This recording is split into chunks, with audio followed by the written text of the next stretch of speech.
Welcome back to Season 3 of the Sober Motivation Podcast. Join me, Brad, each week as my guests and I share incredible and powerful sobriety stories. We are here to show sobriety is possible, one story at a time. Let's go! In this episode, we have Brenden, who recounts his childhood in Northeast Seattle, growing up in a loving, close-knit family, and the early influences of his father's sobriety. Diagnosed with ADD, school was a challenge for Brenden, but he found identity in sports. A series of concussions during high school led him to begin drinking. This episode dives into Brenden's battles with addiction, including alcohol and Xanax, which worsened over time. After hitting rock bottom, Brenden sought help, spending 90 days in rehab. Now, sober over 5 years, he discusses the tools that helped him stay sober and the importance of community support. And this is Brenden's story on the Sober Motivation Podcast. How's it going, everyone? Brad here. Oh man, I just got done moving. Oh, it's been a week now, but let me tell you, it was a lot. So that's why it's a little bit quieter here on the podcast. I had all my stuff packed up and then the move and everything like that. And it was way more stuff than I ever realized, but we're all settled in now. I'm in a new office, so the audio is going to sound a little bit different for a bit until I can get some of this stuff figured out. But I want to thank you guys for the messages. Another incredible story here coming up on the podcast. It's the holidays are right around the corner for us. New Year's too is a big one. Christmas, just the holiday season, right? Can be really, really tough if you're new to sobriety or really anywhere you're at in your sobriety. It can be tough. So I just encourage everybody to stay connected to what's working for you. I also want to throw it out there too. We're still rolling on with 1 month free in the Sober Motivation community. So I would love to have you join. A bunch more people from the podcast are joining in. It's really great to get to connect with everybody, learn a little bit more about your stories and where you're at, and hopefully offer some support and some help along the way. It is truly a magical community, and everything is completely possible on this sober journey. So check us out. I'll drop the link to join, plug in for your first 30 days for free down in the show notes below. We would love to have you. Now let's get to this episode. Welcome back to another episode of the podcast. Today we've got Brenden with us. How are you? I'm great, Brad. Nice to see you, man. Thanks for having me. Pleasure to be on. Yeah, awesome. Thank you so much for reaching out and be willing to share your story here with all of us. So what was it like for you growing up? My childhood was great, man. I grew up in Northeast Seattle, so just south of where you guys are up there in Canada, but I'm the oldest of 4. My parents still actually live in Seattle, which is great. But I grew up, great family, close-knit, a lot of cousins. But, I kind of, as I got older, my dad ended up actually, he was the first person I ever knew who got sober, because very early on in his story, I guess, when I was 4, 5 years old, I guess when I would see his car drive up, I would run to the refrigerator, grab him a beer and meet him at the door, giving him a hug as a 4-year-old. Now I think my dad saw that and was like, yo, we got to cut that out. There's no good there. But, outside of that, he's been sober now for 35 something years, but he, for the most of my life, was the very first person who I ever saw as who was sober, who had been drinking. And so for the most of my life, I never really saw him drink. And so I grew up in a household that didn't have a ton of drinking. But certainly as a kid, as I got older, I was ready to start exploring and jumping all over the place when I got to high school and testing my own waters. Yeah, interesting. What were things like for you in school? They were challenging early on. I mean, I'm almost 41 now. So in the 80s, 90s, I was diagnosed early on with ADD, ADHD. I got put on Ritalin. I'd take a test and get C's and D's. I just couldn't concentrate. But, I was a good kid. I didn't cause a lot of trouble, but I definitely had trouble in school. I was good at sports, so that was always my identity. That's the avenue I found myself in. But that was just a byproduct of partially not really understanding how to deal with my ADD, ADHD, I guess, and from a very young age being put on Ritalin. Yeah, interesting, man. I can relate to you with that quest, man. That's the same story for me, man. And I think at the time they were just like, all right, who's this weird kid who can't sit still? He's such a nice kid, but he's failing every test. Or maybe not failing every test, but just I was just bouncing around. I remember one time I was probably in 6th or 7th grade. We had a guest speaker come in, and the teacher finally comes over to me and she's like, Brenden, calm down. and my leg was shaking. I was like clicking the pen, and she was just like, what's going on? And I had no idea I was doing it, right? That was just me being a sixth grader, but yet I couldn't sit still. I wanted to be outside running around. And so I definitely always had trouble with the focusing aspect. This more of the book studies. That was truly where I struggled. Yeah. Now, I'm with you too. I had the medication and everything too. I remember one time just leaving a final exam in high school just to go play basketball. Like not thinking like further down the road, like probably just penciled in the rest of the answers. Yeah. And then just left. I just had no interest in it. I just wasn't able to get to a place to be interested or focus. I never read any of the books or did much. Yeah. Barely skated by, right? I mean, and like, I certainly wanted to be a good student. And I felt like I always tried hard. And my parents, they tried to instill, hey, you have to do studying in the afternoon. They tried to do that. But it was just a struggle for me, man. And it was definitely a struggle. So what started my drinking was actually in high school. I was playing football. And so this was what, 96, 95, I get late 90s. Anyways, doesn't really matter. But like I ended up getting my first of 5 concussions throughout high school. And that is what really started kind of me down a path of drinking, because what ended up occurring was they didn't know as much as they do now about concussions, but I got knocked out on the playing field. They just like took me off. The next day I was back at practice, like no big deal. 2 days later, I got knocked out on the field on a Friday night. And it was just this cyclical thing. And what ended up happening was I was no longer able to play kind of competitive contact sports. So I lost the ability to play soccer, football. I even got one in basketball. And kind of back to my childhood, like sports ended up becoming my identity as a 15, 16, 17-year-old, right? You're searching for where you fit in. And dude, I lost all of it. I started failing out of school. And so that perpetuated into depression. I started drinking at school. I was drinking at lunch in the high school rooms, trying to be cool. Like I was just navigating, trying to figure out where I fit back in, man. It was terrible. Yeah. And so drinking started for you in high school too after that. Yeah, I mean, I'd had a couple beers trying it in grade school and stuff, and smoked some weed in grade school. But the actual first time I felt like it became an issue was in high school, when I found myself, with all the concussions, I almost flunked out of school. I couldn't go to school for like 30 days. They like kept me in, like, I was a mess. And so I found myself, I couldn't be on the field on a Friday night. So what's the next thing? You start hosting parties. Like I was looking for a way to fit in. I was throwing all the parties. And not to say that they weren't happening anyways, but I was certainly becoming more of a focal piece of it, because I would trying to maintain some semblance of a reputation and identity, because, I had no coping skills. I had football. Yeah. I had basketball. That was how I related to everybody. Yeah. What did things look like for you, like the tail end of high school, and where do you go after that? I mean, I think so. I mean, I ended up, thankfully, I found an avenue. I found some coping skills. And I think probably one of my biggest regrets, honestly, is that my parents, they tried to get me into seeing, at the time, it was a psychiatrist, right?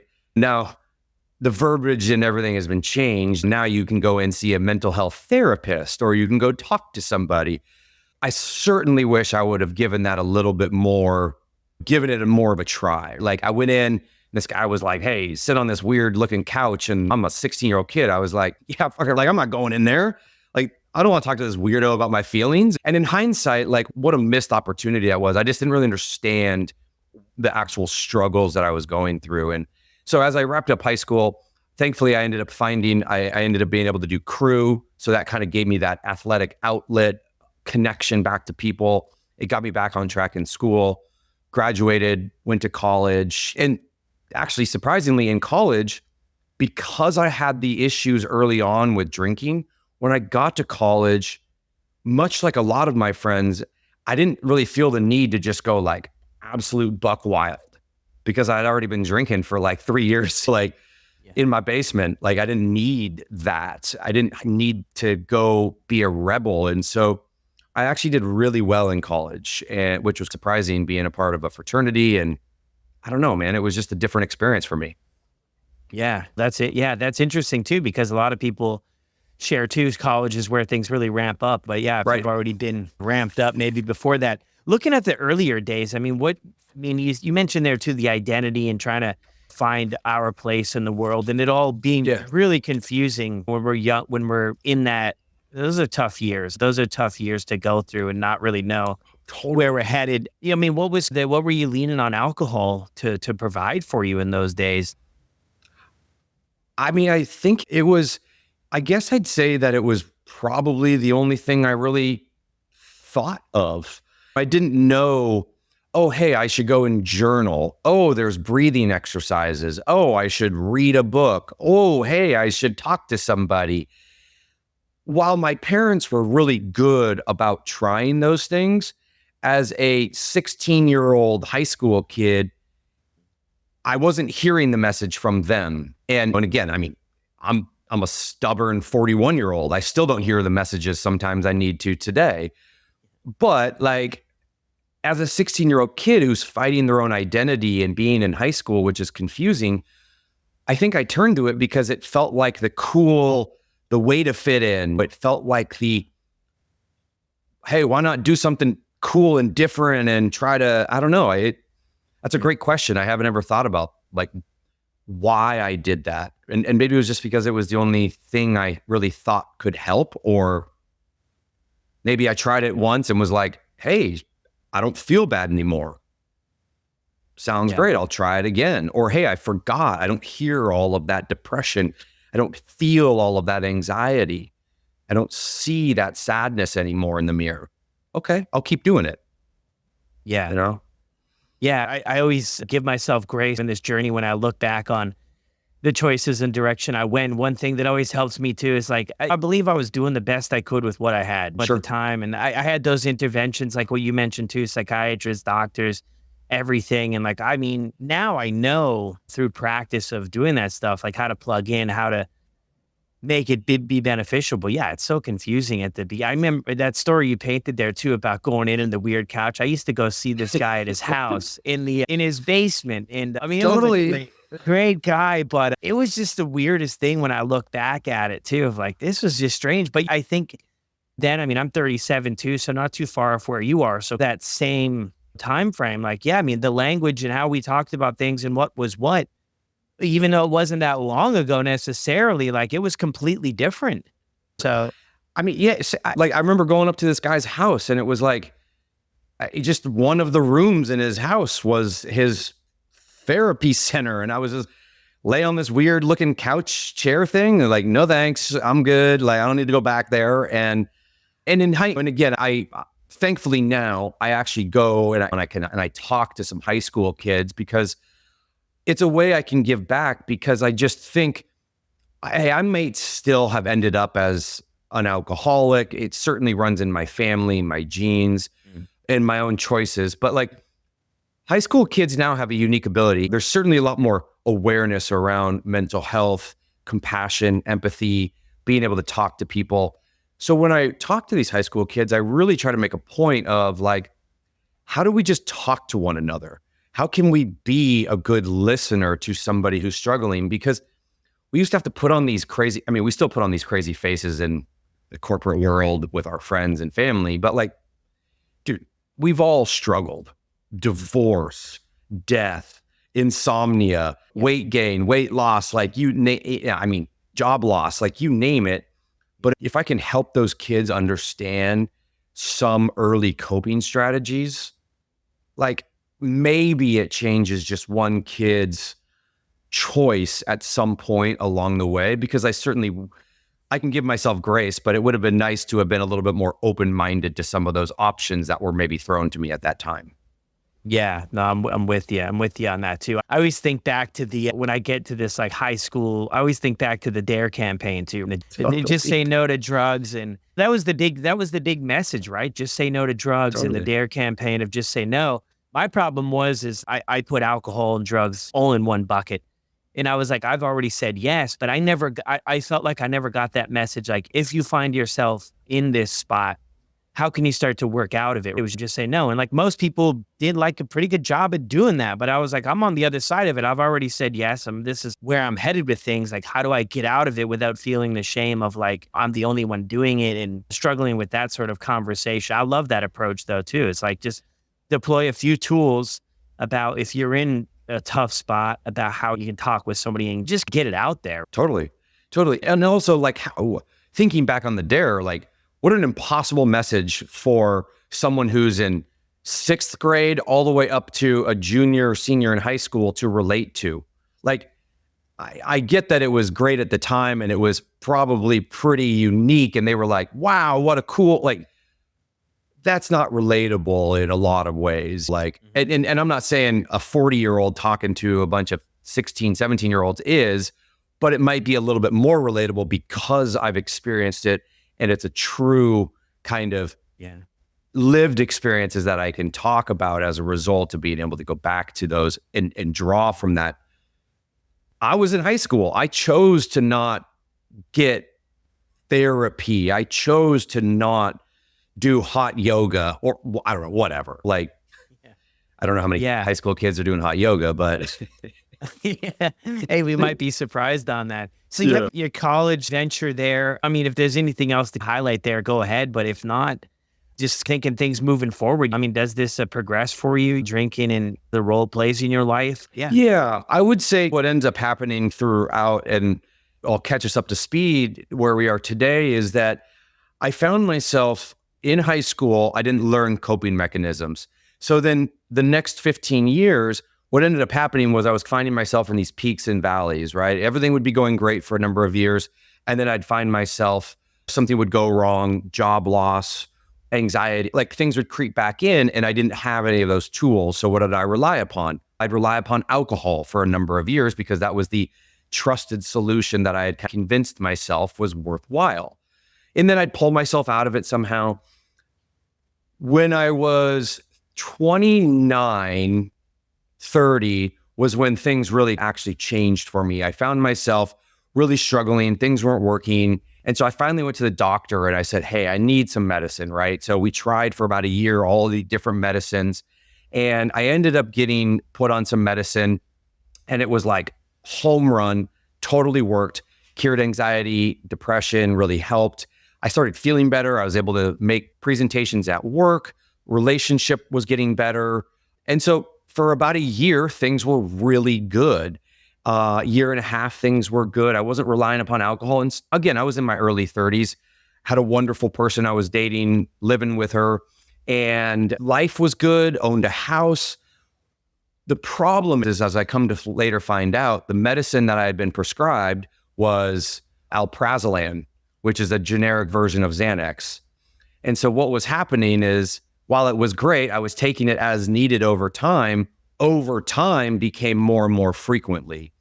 And so over the next 5 years, in the first 2 years, I had like 9 or 11 prescription refills. And then over the next 2.5 years, I had 54 refills. Wow. Instant addiction, right? Now, part of that blame lies upon me because I didn't realize that the drug I was taking, it was certainly working. But of course, anytime I was having anxiety or depression, like I started taking it. And so that dosage over time became more addictive. And so what was happening is my body was building up a tolerance. And so then, of course, the more I took it, the more I needed for the same result. And so 5 years in, now, during that time period, again, I had some peaks and valleys, but I ended up going from very successful career. I was married, owned a house, owned 2 houses at the time. But by the time we realized what was happening with the Xanax, I was in a complete free fall and I wasn't getting any more of the Xanax. And so what then was happening is, again, I had no other coping mechanisms that I've learned even at 36. What did I turn to? I turned back to alcohol again, right? So now I'm trying to like basically detox off of Xanax somehow or cure these kind of demons, these voices that I'm feeling from the withdrawals of Xanax. And then so I'm adding in alcohol. So it was just this, it was a crazy ride of both addiction to alcohol, because that was all I knew. And so it's what I turned to every time things got hard. But then now you've thrown in an addiction to Xanax, which is arguably one of the more addictive substances out there, and combine it with alcohol. It was just an absolute nightmare before I went to rehab. Yeah. Wow. Yeah. And then mixing alcohol and Xanax. But when you were on the Xanax, you weren't drinking that much. Is that what you're? I mean, it was certainly helping. I mean, I was going out. We were doing our thing. I was living things were great for those first few years. It felt like I had found some medicine that helped curb some of the anxiety. And did I have spells, where I felt anxiety, I felt the depression, and I felt, of course, but like for the larger kind of picture, it seemed to work. And so I could drink maybe without it being needed to be a coping mechanism. I drank like a normal person, I guess, for a little while there. And we would go out, we'd go to parties, we'd do birthdays, we'd travel, and seemingly never really had an issue. But Brad, I also probably, knowing my dad and my family and some of the history, I always had this like inkling that I'd probably just would stop drinking at some point.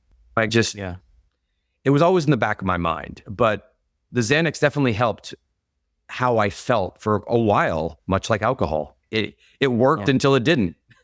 Yeah. Yeah. I mean, that's the thing. I'm just curious here too, while you're going through this. So you go and you see the psychiatrist, the doctor, and you do your meetings, you get on this prescription. Throughout this and sort of a game plan for you to look at this stuff, is there any like therapy suggested or anything about like, hey, let's figure out like what's going on with or what's went on so that we can work through this and maybe Xanax not be part of the picture forever? Or was it just like, very little from the doctor's perspective until it was too late, which is too bad. And again, I absolutely have some of my own responsibility within that. Yeah. And my wife at the time, it was a downward spiral that you can see coming, right? It's like a tornado. You can hear it, you blare the warning signs because you can see it, but sometimes by the time you actually get out, it might be too late.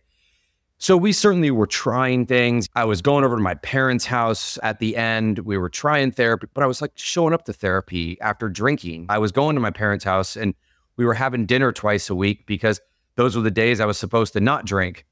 I was just drinking at lunch. It was just, by the time I think we realized the problem that was in front of us and what the medicine that I was on was actually doing to my body, it was really too little too late. And so it was July of 2019 that we finally went into the doctor and we were like, look, this is not working. And right or wrong, he actually at first increased my Xanax to try to help stabilize it because I was having like mental breakdowns. I was running around my house at 3 a.m. by boxers. I was breaking windows. Or I was running into when we sold our house, dude, I looked at the refrigerator. There's a massive dent because I had run like full speed head first into it and just I'm lucky I didn't break my neck. But like, it was just these mental terrors. So he increased the dosage just to try to stabilize me. But that only ended up, again, it just progressed worse. So then the therapist was like, dude, I can't see you anymore. We need to find somebody else because obviously I'm not the solution. If you're still drinking, this is a larger problem than what I can do. So we were certainly throwing things at the problem. But again, the medicine and the alcohol combined, it didn't really matter what I needed to get sober for any of those potential solutions to really have a chance at sticking. Yeah.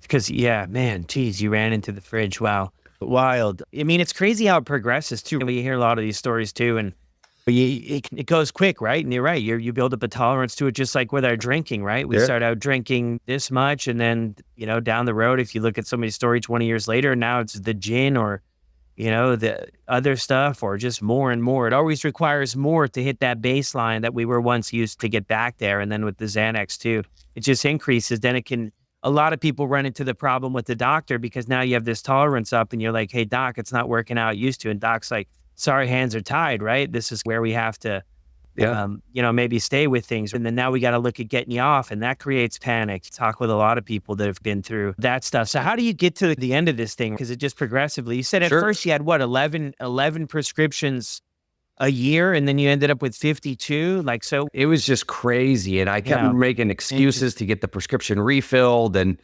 certainly I think some red flags were starting to finally go with the doctor. It wasn't until I think it was October 2019. So we were having that slow downward spiral. And then October of 2019, it just all hit my mental state was just slow. It was quickly declining, where to a point where people were they were already worried. But at one point, the suicidal ideation started creeping in because I wasn't sleeping.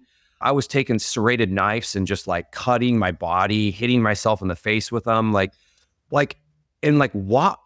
think back and it's just these crazy kind of nightmare solutions, but it's it was so bad, these mental terrors I was having.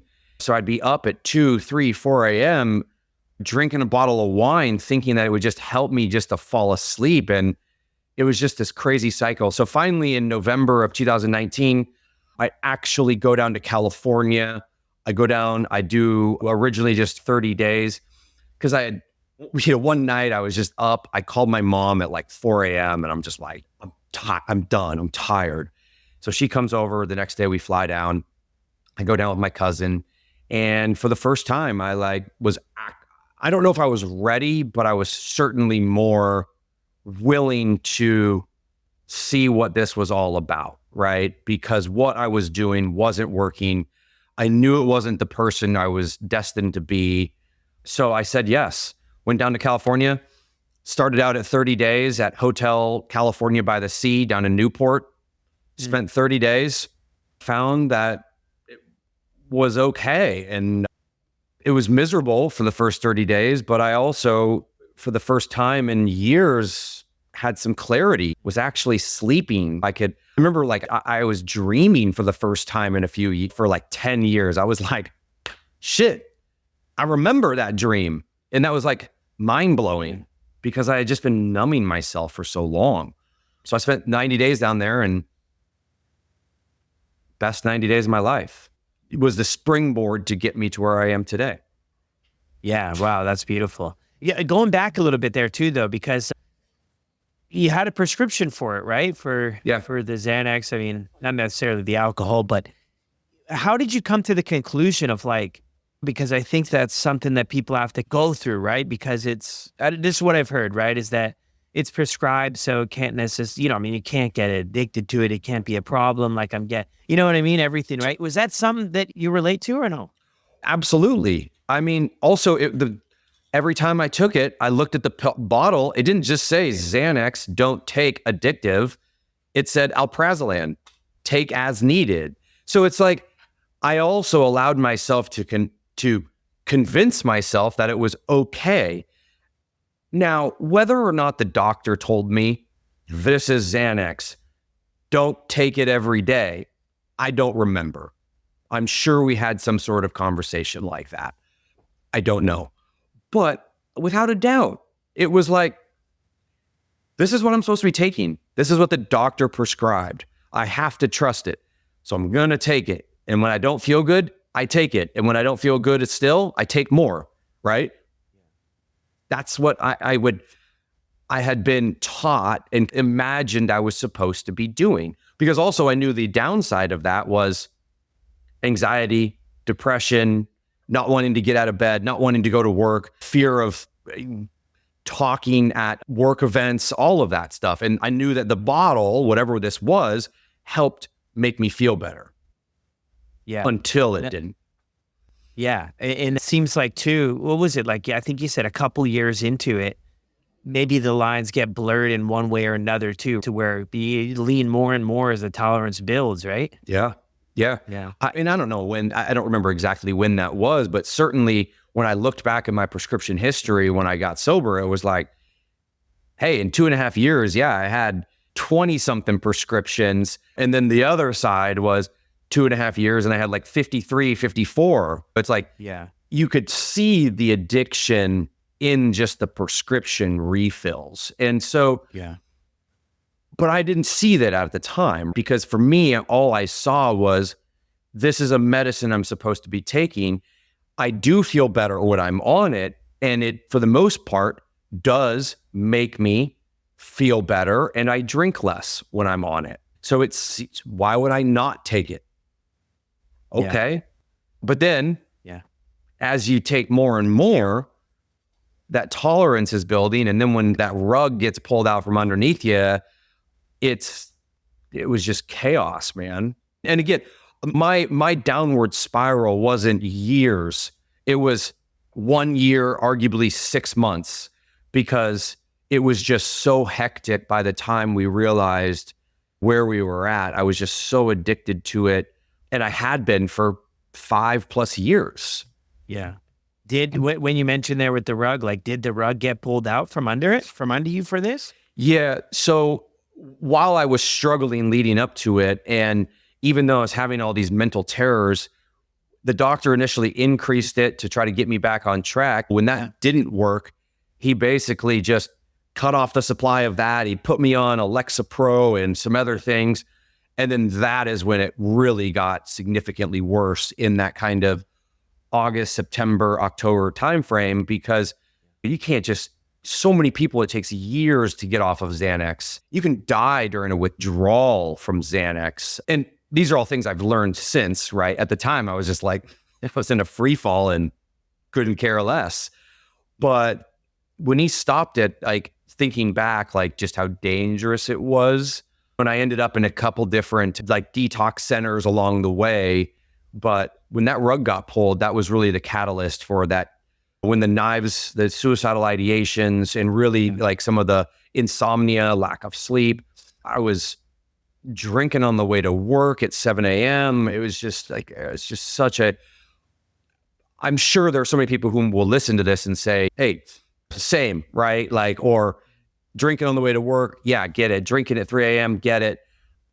But it was just, I had to escape, man. Like, those demons are real. And when you don't sleep, they get worse. And when they get worse, you don't sleep. And then when you don't sleep, you also drink. And then when you drink, it's like this, it's just this cyclical effect, man. It was just crazy.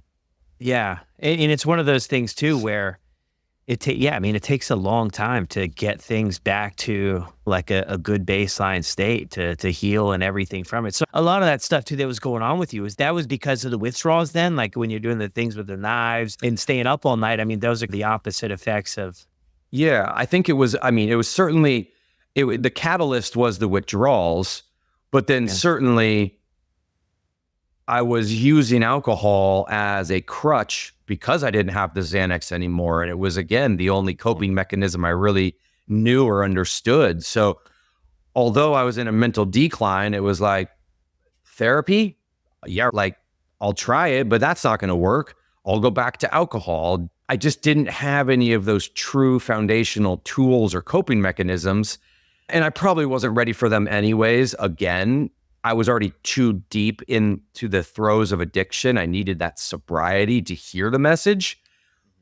But on the way down, I just didn't have anything. So once again, you turn to what you know when things get challenging. And all I knew in a lot of ways was, hey, I'm struggling. I'm losing my mental capacity. I can't sleep. I'm hearing voices. Okay, I'll go drink a bottle of wine in the garage and try to pass out on the couch. You know, that seemed, and, you know, and my poor wife at the time, she was doing her best. She was trying to raise the red flag. She was trying to wave it. You know, I think we were also codependent on one another.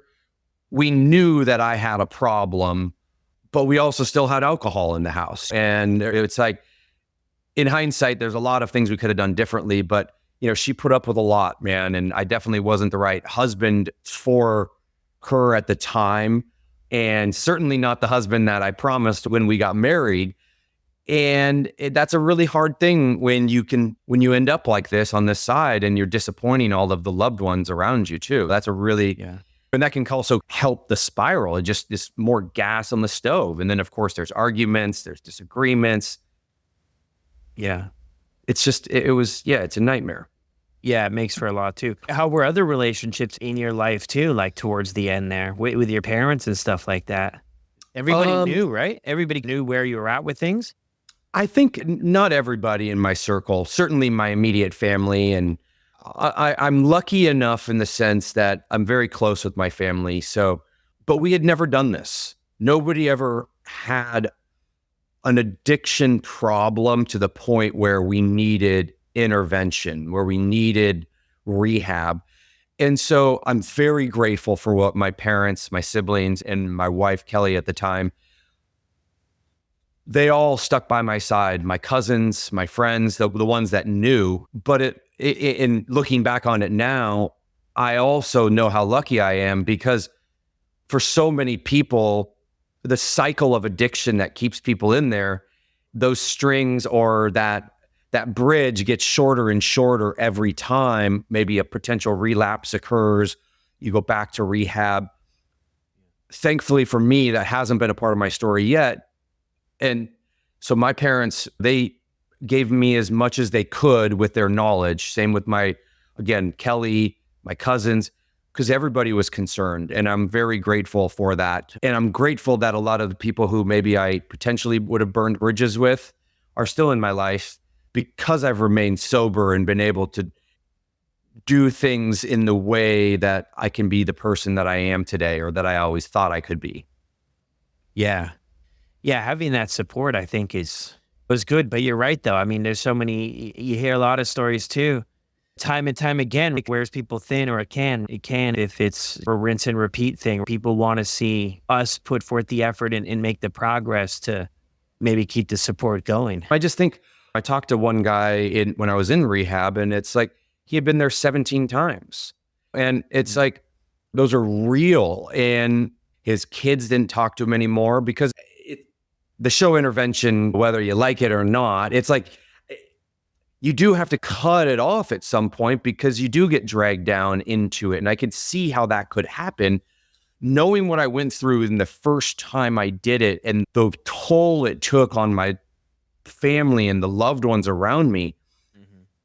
If I'm playing that tape out and imagining what that would look like 2, 3, 4, 5, 6 more times, I can see how people get tired and they're like, yeah, I'm out. Like, I'm done. I have to protect my own self sanity. And so I do get it. But, again, thankfully, I had a very incredible support group when I needed it. Yeah, that makes a huge difference. So when was the date you got sober? November 20th of 2019. So 5 years, just 2 weeks ago. Yeah, that's incredible. Yeah. Moving forward here to this side of the journey, I mean, what were things like? So you were initially going for 30 days, you stayed for 90. I mean, what were things like for you once you got out of rehab? I felt like I could tackle the world. Like, it was coming home, it was odd, because I'd been gone for 90 days. And also when you go to rehab, you're not on some hot streak, right? You're not on a winning, you're not winning at the roulette table or anything like that, right? Like, so I go home, my job was strained, the relationship with my wife was strained. So there were just a lot of things that had to be taken care of, but I also felt renewed. I felt clarity for the first time in years. I felt a semblance of being proud of who I was. But it was also very challenging, because I came home in February of 21, and 40 days later, we were put on lockdown for COVID. So very quickly, I had to figure out my own sobriety measures. I was going to like 2 or 3 meetings a day when I first got home, doing kind of 12-step, the recovery program. I was in it. I learned some of the basics when I was in rehab, found some good people, started that journey when I was in Seattle, but quickly got shut down, had to really figure my way out, the online meetings. I'm also locked in a house with my wife, who also for a lot of it, we were still working on a lot of things and it wasn't all great at home. We still had a lot to figure out. She was still drinking at the time. And so definitely a very challenging situation. And I'm pretty amazed I didn't drink, quite honestly. I had every opportunity to. Yeah.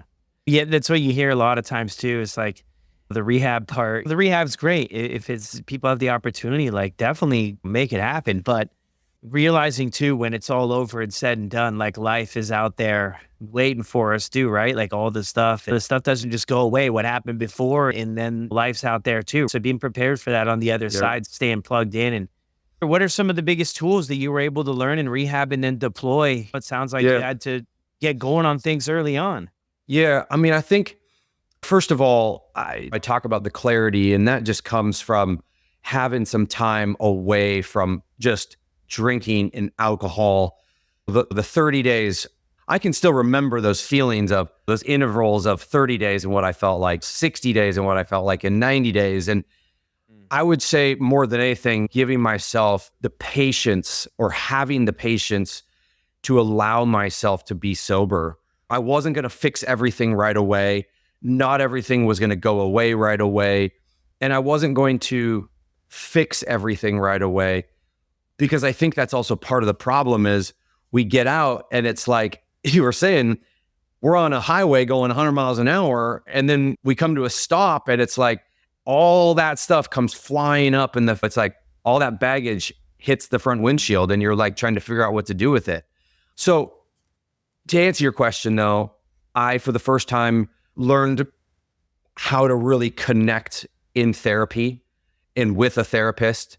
I started journaling, some breath work. I also, again, part of the program was a 12-step deal. So I was doing AA and that. So I also found myself with like-minded individuals who I could connect with, relate to, who had similar stories. The details are different, but we all ended up in the same room together, right? Like everybody's a little bit different, but the outcome is the same, is that we couldn't control our drinking and it was ruining our lives. And so those were the key components that I took from rehab that I was able to then deploy in Seattle during COVID. And those are what allowed me to stay sober during that time. Yeah, incredible. Yeah, staying connected with other people. That's one of the biggest things I talk about the most, is staying connected with other people that we can relate to. It makes all the difference. It's like out of anything, it makes so much of a difference, because when we're going through it, it's a lot of shame. It's a lot of beating ourselves up. It's a lot of, how did I end up here? Why can't I do better? What's wrong with me? It's a lot of those things we beat ourselves up about. And I feel like when we get around other people, and like you said, the details are different, but it's like there's so many similarities to a lot of our stories. And here we are working on this thing, have a common goal of not drinking or staying sober, and just lean on each other when we need it. And then when other people are struggling, we have that opportunity to help support them. And that feels really good to be in a spot to do that. So as you move through this, I mean, 5 years too that's incredible too, to where things were, right, for you, and making this massive change. What have been some hurdles that you've had to overcome in the last 5 years? I would also just go back and say, I mean, I would argue that's why your community group is so popular, man. AA was great for me at the time. I don't really do it as much anymore. I'll go to a meeting here and there. But more than anything, it's because I found other communities that I feel comfortable in, that I can navigate my journey with. But it's like, just find a community that you feel connected to. It's like, I don't care who you see for a therapist.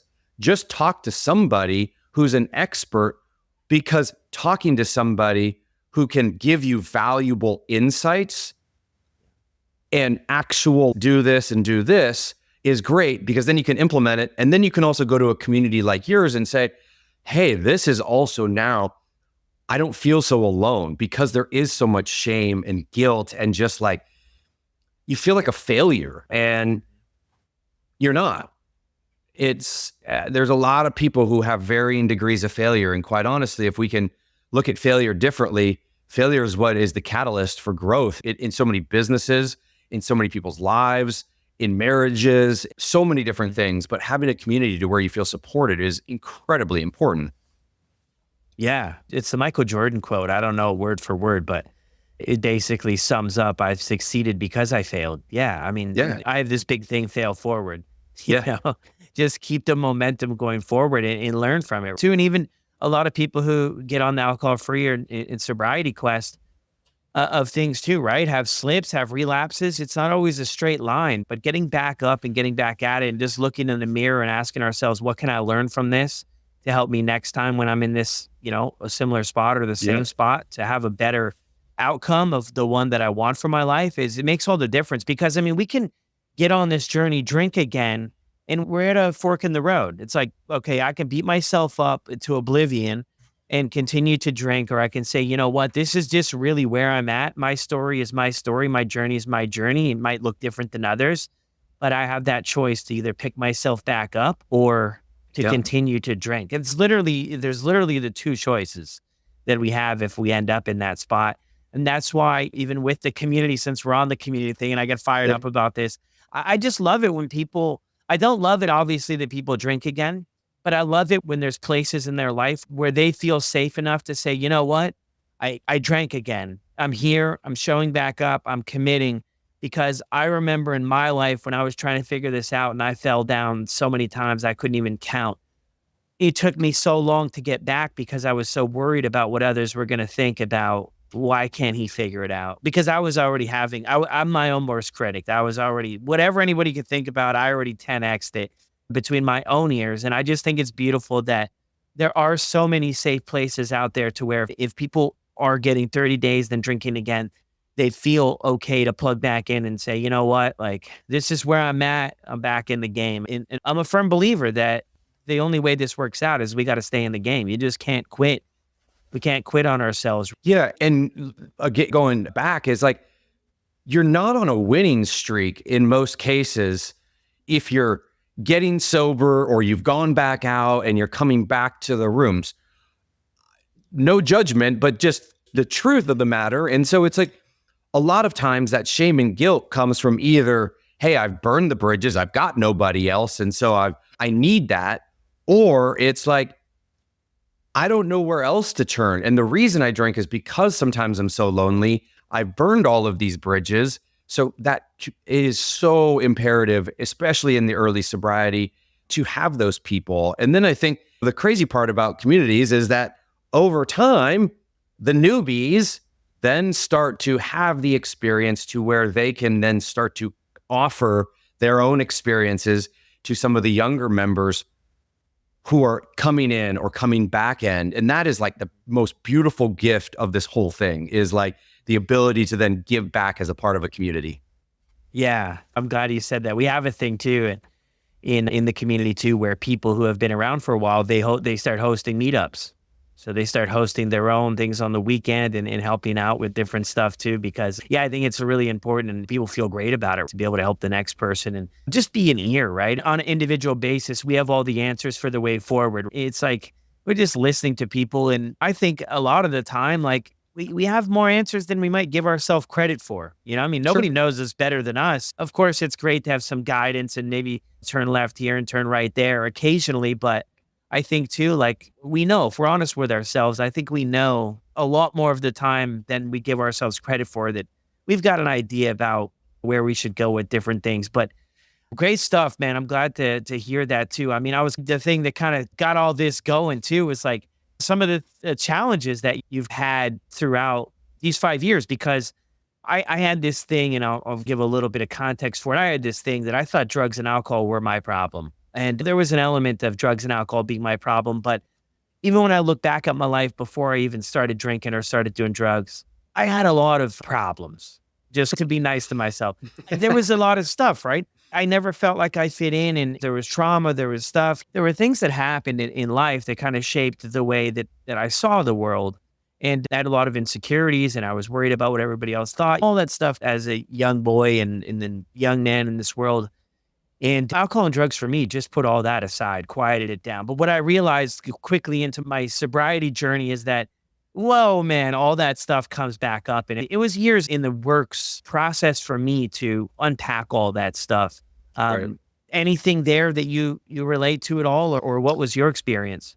Yeah. I mean, I think more than anything, what I have always struggled with, I don't have any stuff from childhood. I don't really have that. I think a lot of my problems were from my own insecurities, self-confidence, lack of identity, which then I allowed to dictate my own actions.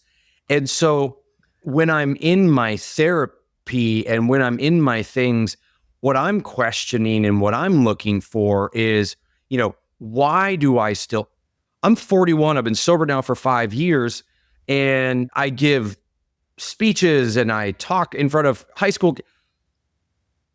I still have crazy anxiety. I still have insomnia. I still have depression. I still have self-doubt. I still have self-confidence issues. I still have lack of identity. It's like, I'm still searching for those things and I'm still constantly working for them. So I don't know if I have an answer of like the obstacles that came forward, because I think I'm always evolving, looking for better solutions to help keep those at bay. I don't know if I'll ever solve my own self-confidence issue. I don't know if I have that much to say. And maybe people just think I'm a weirdo living in Montana, running away from his problems. Like, Yeah. maybe. And I put a lot of that out there. And so I don't know, man. But what it does is it allows me to constantly be talking about it in a community setting with people who give a shit about me, because that's also important. And I'm able to talk through these things. I've got the tools now that I'm willing and able to learn, because previously I was so opposed to it. Yeah, interesting. I had a thought there when you were sharing that too, I'm with you, always evolving, always growing, always making a difference, trying to make a difference for things. I think one of the coolest things I take away from that is that we get to this spot and we realize that drugs and alcohol just won't fix those problems. And at one point in time, I think you shared it really well earlier, is it works until it doesn't. Yeah. And then you hit this spot where you're trying to manage the insanity of trying to balance all these different pieces and hold up 100 juggling balls at the same time, thinking it's never going to come crashing down, but it's just inevitable. And I think that's one of the most beautiful things about recovery and about sobriety, is that life goes on and we still have our challenges and our insecurities that we're working through, and confidence and self-esteem and thing in our careers. And one of the things I'm constantly working on is relationships, like with my wife, with my kids, being a dad. It's like, gosh, where's the book at for this? Not that I would read it anyway. But what I know today that I didn't know when I struggled is that the solution to what I'm going through, if I am going to come to a solution or come to an understanding, maybe I won't find the exact answer. It's not going to be in drugs and alcohol. Escaping the problem is not going to get me closer to the understanding or the solution. And I think that's one of the beautiful things about personal development while being sober, is that we see that we have to sit with it, though. It's uncomfortable at times, right? The feelings, middle, beginning, and end, and let that flow take place. But it's a beautiful thing with the clarity too. You've brought up a lot in the episode, to have that clarity too about what do I want for my life? What do I want things to look like? But then also having the capacity and sobriety to get there and let ourselves go through that uncomfortable turbulence at times to get to the other side. When I was using, it was like, oh my gosh, uncomfortable drink, uncomfortable drug, Right. uncomfortable, or wake up in the morning. It didn't matter. It was all I knew. Same kind of story that you've shared a bit. If you don't give yourself a chance, how can we ever expect to get better? And so for me, that was part of it, is that like, until I put it down, I never realized what I was really running from. And certainly the catalyst early on for me was high school and concussions. But like, that was also just masking some other issues that were underlying with my anxiety, depression, and self-confidence and doubt issues. But once I got sober, that clarity, that ability for me to say, hey, here are some of the things that I need to focus on. But I at least started to have the building blocks to start to repair a little bit of that. And undoubtedly, they topple over every once in a while. But at least now I've got some tools to say, okay, hey, I'm feeling terrible today. So what do I need? Okay, did I work out, right? Or did I eat bad? Or how was my sleep? Or did I meditate? Did I read? Did I do yoga?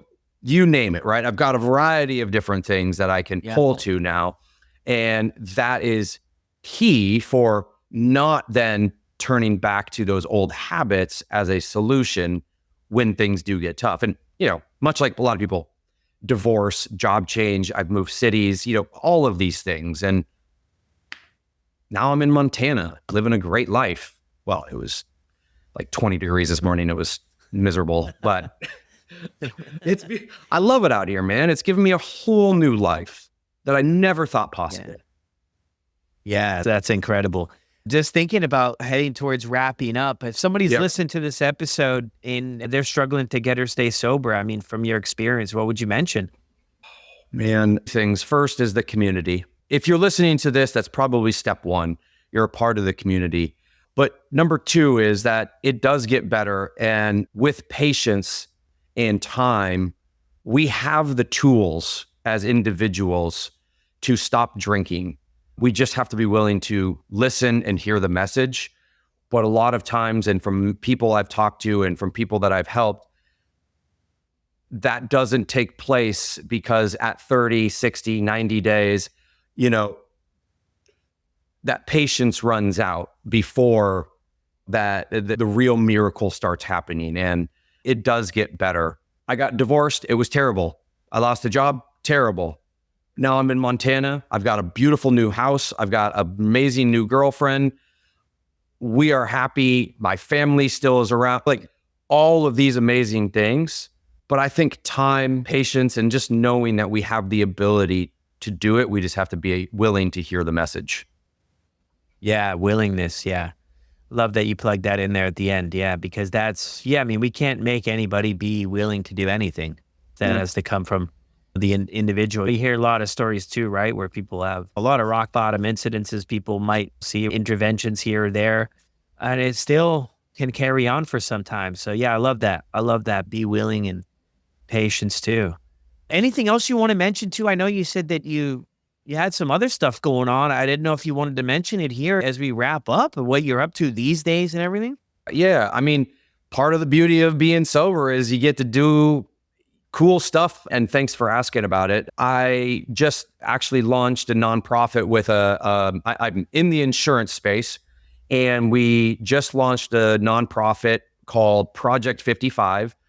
And now it has an alcohol kind of component, but really the whole goal is that we found that 55% of adults don't have the mental health care that they need when they need it.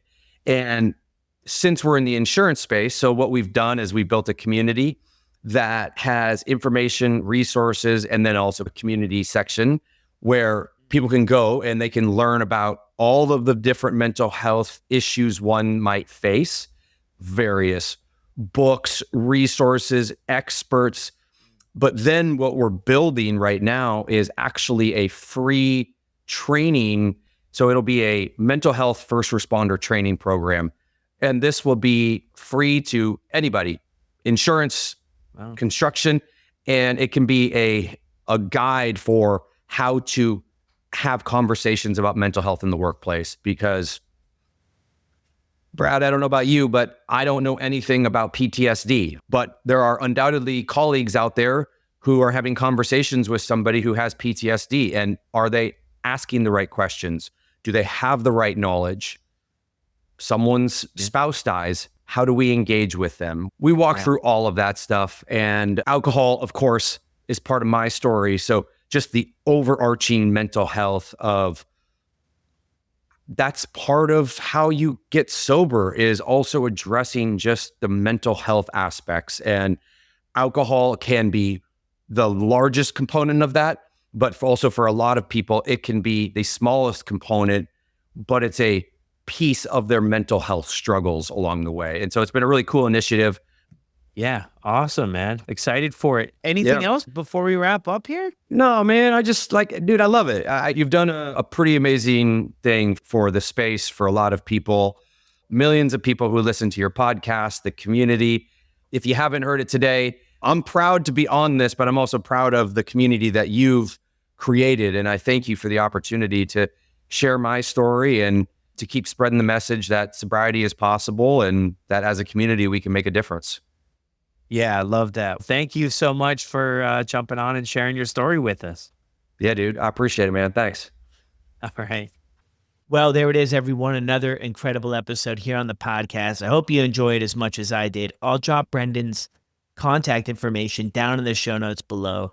Be sure to reach out and give him a big thank you. What a year it's been for us, for the podcast.